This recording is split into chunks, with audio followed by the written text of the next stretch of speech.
लोचन आए तो मां की ने हुंकार से इसे भस्म कर दिया। लड़ना तो दूर की बात है, केवल एक हुंकार मारी और हुंकारेणे उत्तम भस्मम साचकाराम का।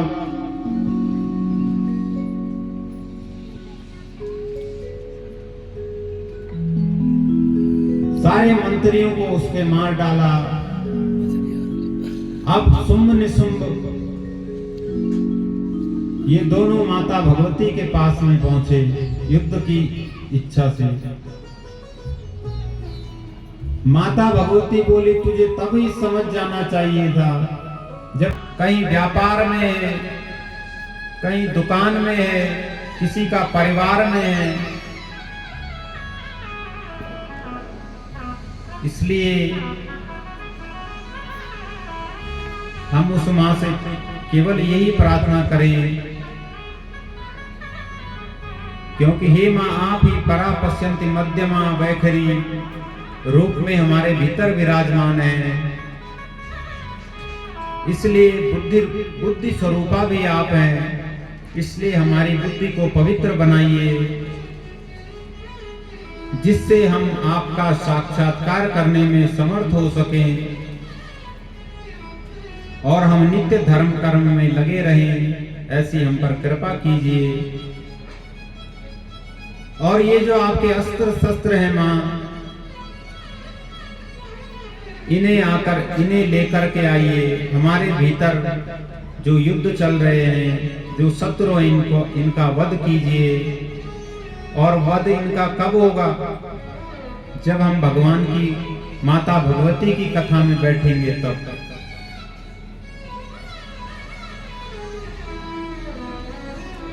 लेकिन ये किसके मिटेंगे? जो यहाँ चरणों में माता भगवती के बैठेगा।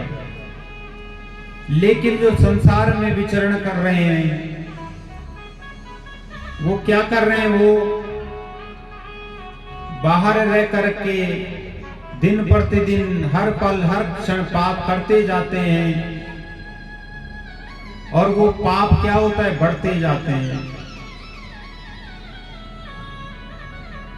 और हम जो यहाँ बैठे हैं, जो कुछ हमने पाप किए, धीरे धीरे पाप के पंछी क्या उड़ते जा रहे हैं। जैसे जैसे हम मुहुरहु रसिका भूविभाव का, जब तक हम जीवित हैं यदि कथा का श्रवण करते रहें, क्योंकि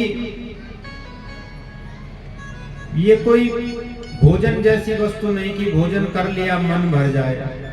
हरि अनंत हरि कथा अनंता, ये कभी खत्म नहीं होने वाली है।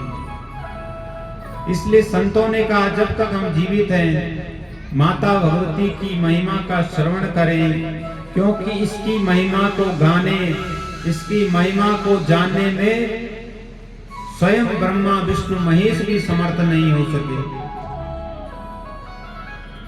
उन्होंने भी हाथ खड़े कर दिए। वो भी माया को नहीं जान पाए। जान पाते तो उन्हें इतना कष्ट क्यों सहना पड़ता। इसलिए उसको जानना तो इतना आसान नहीं, लेकिन आत्मसमर्पण जब हम करेंगे, जब हम इस प्रकार की भावना होगी कि जहां ले चलोगे वहीं मैं चलूंगा, जहां तुम रख लोगे वहीं मैं रहूंगा, तो अवश्य उस मां की कृपा एक न एक दिन हम पर जरूर होगी। बोले दुर्गे मैया की जय। जयकारा शेरा वाली दा, बोल सांचे दरबार की जय। इस प्रकार माता भगवती ने क्या किया? अनेकानेक दैत्यों का वध किया। और हमारे जीवन में भी जो दैत्य है ना, जो दुख है, जो कष्ट है, वो कहां मिटेंगे? बताइए, आप ही बताइए। क्या कोई देवता उसे मिटा सकते हैं? नहीं, क्योंकि देवता खुद कष्ट में, खुद फंसे पड़े हैं।